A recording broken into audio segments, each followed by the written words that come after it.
Hello everybody, this is Shaheen Jedian, your Kabbalistic astrologer and meditation guide.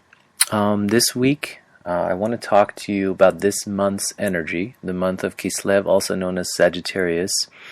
Some call this month Keshet or Kashat, the symbolic aspect of it.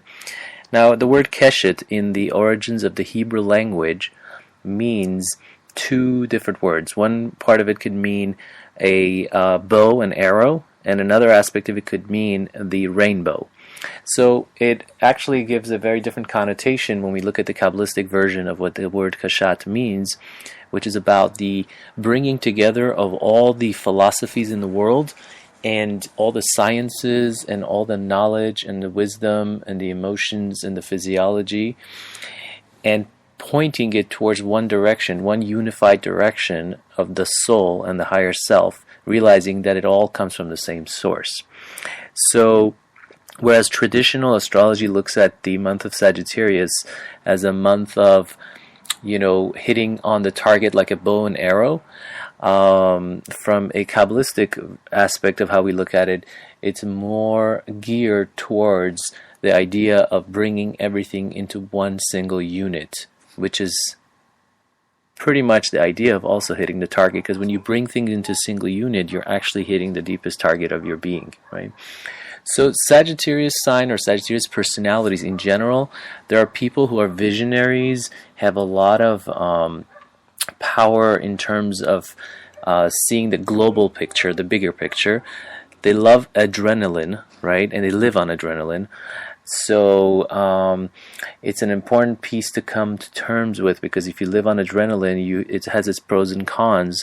On one hand, you can run out of adrenaline. You have to keep looking for it all over the place, and you can become an adrenaline junkie. On the other hand, there's this beautiful spice of love and life that you offer. You could be the life of the party. You could be the life of the visions of things that you run.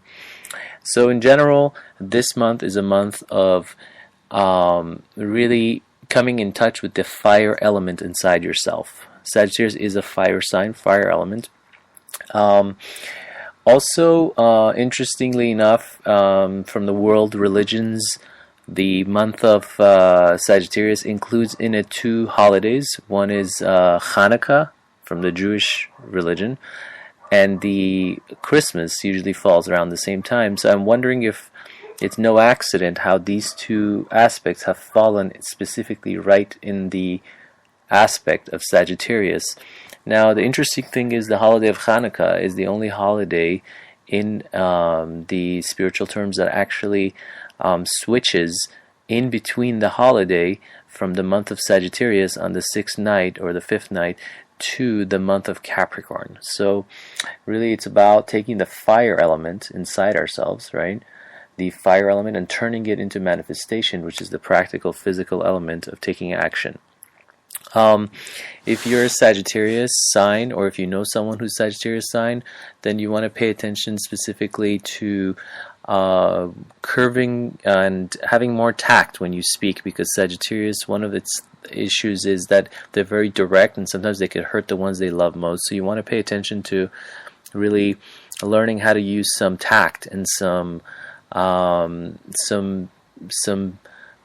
don't know if the word is politics, but it's more like diplomacy when you speak, so that the person you're speaking to can hear you and you can get the results of that connection. Generally speaking, you can also be influenced by the month of Sagittarius while you're going through the month of Sagittarius. So if you're going through that month, you want to pay attention to the powers that are coming around, because you're actually moving through that tunnel called Sagittarius. If you need more information, just visit jedianix.com, JEDIANIX.com. Bye bye.